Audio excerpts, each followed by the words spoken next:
everyone, welcome back to my YouTube channel. I am Monika Reddy and నేనైతే last videos లో social public exam కి 8 marks వి important questions అన్ని పెట్టేశాను. మీరు గనుక ఒకవేళ చూడకపోతే నేను డిస్క్రిప్షన్ లో లింక్ పెడతాను, వెళ్ళి చూసేయండి.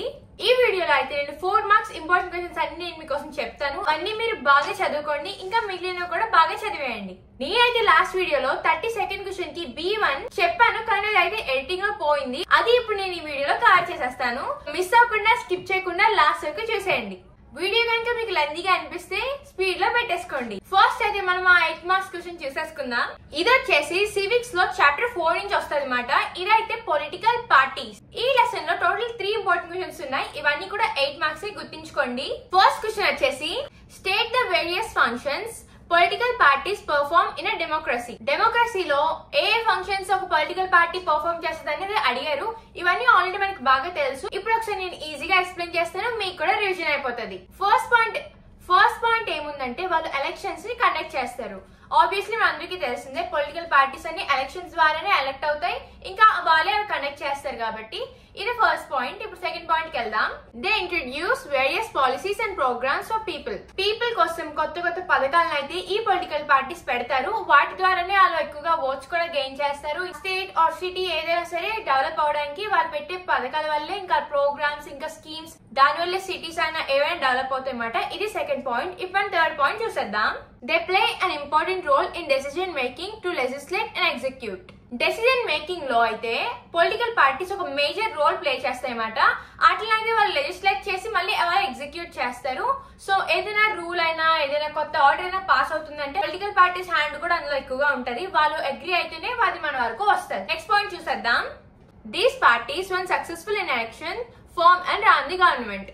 ఒకవేళ ఈ పార్టీస్ గెలిస్తే వాళ్ళే ఒక గవర్నమెంట్ ఫార్మ్ అయ్యి రన్ చేస్తూ ఉంటాయి. ఇది ఆల్రెడీ మన అందరికీ తెలిసిందే కదా. ఇప్పుడు మన నెక్స్ట్ పాయింట్ కి వెళ్ళిపోదాం. Parties mould the public's opinion on various issues. They can help them form an opinion and also can influence them to alter their opinion.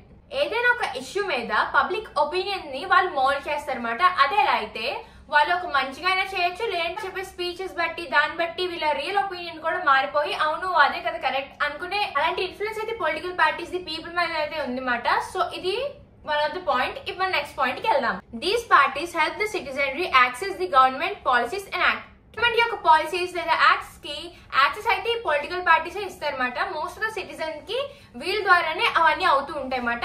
Political parties ఒక విధంగా ఈ పర్టికులర్ మ్యాటర్ లో సిటిజన్స్ కి అయితే help చేస్తారు.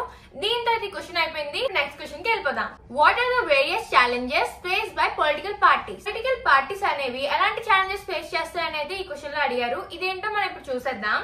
Lack of internal democracy. అంటే ఉన్న పార్టీలో ఉన్న వాళ్ళకి కూడా చాలా గొడవలు వస్తుంటాయి అన్నమాట. అది మనం బయటికి చూపించరు, కానీ ఆబ్వియస్ గా అక్కడ డిఫరెంట్ పీపుల్ ఉంటారు, different age range, different opinions ఉంటాయి. వాళ్ళందరూ కూడా ఆల్వేస్ గొడవ పడుతూ ఉంటారు. గొడవ పడడం వల్ల ఒక నైస్ డెసిజన్ అయితే బయటకు వస్తూ ఉంటది అన్నమాట. అది lack of internal democracy. Dynastic succession. This has been in the political parties from a time immemorial.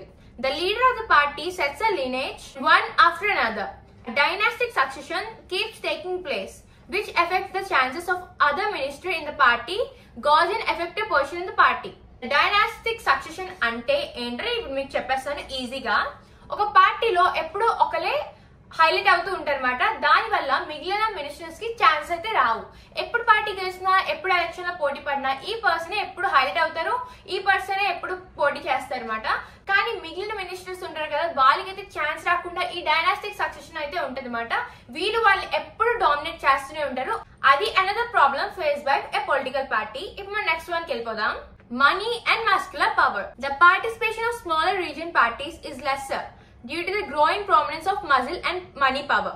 These powers can mostly be seen during the election period, where parties rich candidates can gain more votes using both of these. Normal గా ఏదైనా participation ఒక smaller region లో ఉన్న వాళ్ళకి ఎంత participate చేసినా అది ఎప్పుడు తక్కువే అవుతూ ఉంటది. ఎప్పుడైతే ఒక పార్టీలో ఒక రిచ్ క్యారెక్టర్ గానీ, ఒక రిచ్ పర్సన్ గానీ ఉంటే వాళ్ళు ఎప్పుడు ఎక్కువగా ఓట్స్ తో గెలుస్తూ ఉంటారు. ఎందుకంటే వాళ్ళ మనీ ఇంకా మజిల్ పవర్ ని బాగా యూజ్ చేసుకుంటారు. నా ఇన్ఫ్లుయెన్స్ చాలా ఎక్కువ ఉంటది. ఇక్కడ వాళ్ళ దగ్గర ఎక్కువ మనీ ఉంటది, ఇంకా మజిల్ పవర్ కూడా ఉంటది. దీని ద్వారా అయితే వాళ్ళు ఎక్కువ ఓట్స్ గెయిన్ చేస్తారు. వాళ్ళు మిగిలిన చిన్న వాళ్ళందరినీ డామినేట్ చేస్తూ ఉంటారు అనమాట. ఇది one of the challenge.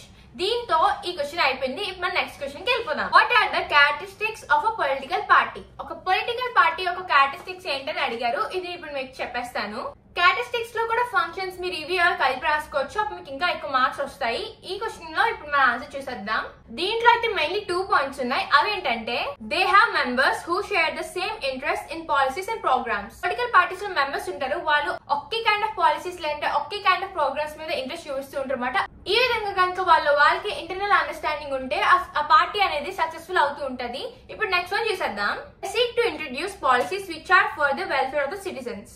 Citizens ఒక వెల్ఫేర్ కోసం వాళ్ళ పాలసీస్, ప్రోగ్రామ్స్ అంటే ఏంటి పథకాలు అలాంటివన్నీ రిలీజ్ చేస్తూ ఉంటారు అనమాట. ఈ ద్వారా సిటిజన్స్ కి మంచి వెల్ఫేర్ వస్తూ ఉంటది, వాళ్ళ లైఫ్స్ అయితే కొంచెం హ్యాపీగా ఉంటాయి, ఇంకా మన కంట్రీ కూడా లేదంటే సిటీ కూడా బాగా డెవలప్ అవుతూ ఉంటది అనమాట. ఇవైతే వాళ్ళకున్న క్యారెక్టరిస్టిక్స్. ఇవి మనం ఇంకా బాగా ఎలాబరేట్ చేసుకొని రాసుకుంటే మనకి మంచి మార్క్స్ వస్తాయి.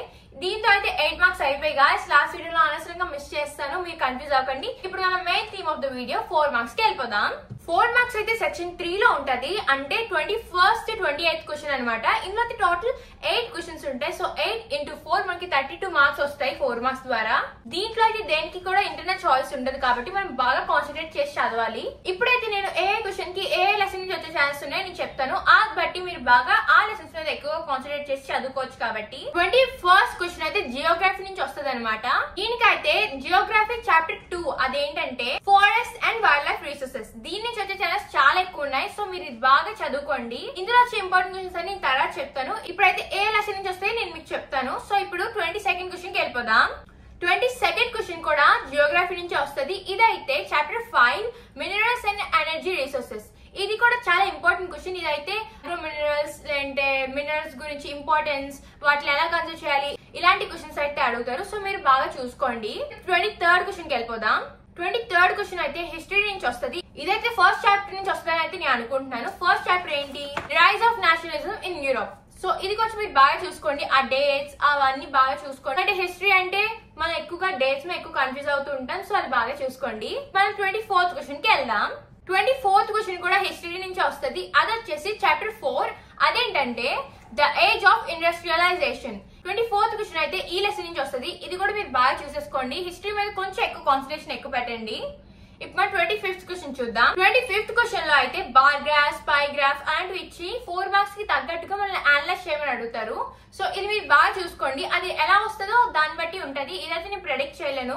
ఇదైతే ఎకనామిక్స్ నుంచి వస్తుంది అనుకుంటున్నాను. సో మీరు అవన్నీ కూడా టెక్స్ట్ బుక్ బాగా చదివేయండి. 26th క్వశ్చన్ కి వెళ్ళిపోదాం. 26th క్వశ్చన్ అయితే సివిక్స్ నుంచి వస్తుంది. Civics chapter 5. అది వచ్చేసి అవుట్కమ్స్ ఆఫ్ డెమోక్రసీ. అంటే మోస్ట్లీ డెమోక్రసీ గురించి అడుగుతారు. డెమోక్రసీ ఎందుకు అన్నిటికన్నా బెస్ట్, ఇంకా ఇందులో ఉన్న పాలసీస్ ఏంటి, ఏ ప్రాధాన్యత ఉంటది, ఇందులో ఏవైతే తక్కువగా ఉంటాయి, దీంట్లో డిసడ్వాంటేజెస్ ఉన్నాయా అని అడుగుతూ ఉంటారు అనమాట. సో ఇది మీరు బాగా చదువుకోండి.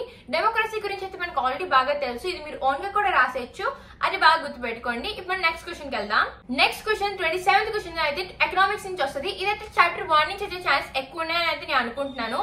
Chapter 1 in economics is development. So development గురించి అంతా అడుగుతారు, ఇది మీరు బాగా చదివేసుకోండి. 28th క్వశ్చన్ కూడా ఎకనామిక్స్ నుంచి అడుగుతారు. ఇదైతే చాప్టర్ 5 నుంచి వస్తుందని నేను అనుకుంటున్నా. ఇది వచ్చేసి కన్స్యూమర్ రైట్స్. కన్స్యూమర్ రైట్స్ అంటే ఏంటి, వాళ్ళకున్న రైట్స్ ఏంటి, ఎందుకు వచ్చింది, ఇలాంటివన్నీ అడుగుతూ ఉంటారు అనమాట. ఇది మీరు బాగా కాన్సన్ట్రేట్ చేయండి. వీడియోలు అంతా ఎక్కువైపోవడం వల్ల పార్ట్ 2 అయితే చేద్దాం అనుకుంటున్నాను. రిమైనింగ్ క్వశ్చన్స్ అన్ని కూడా పార్ట్ 2 లో చేస్తాను. అది ఇంకా మీరు మిస్ అవ్వకుండా ఉన్నారంటే నా ఛానల్ సబ్స్క్రైబ్ చేసుకోండి.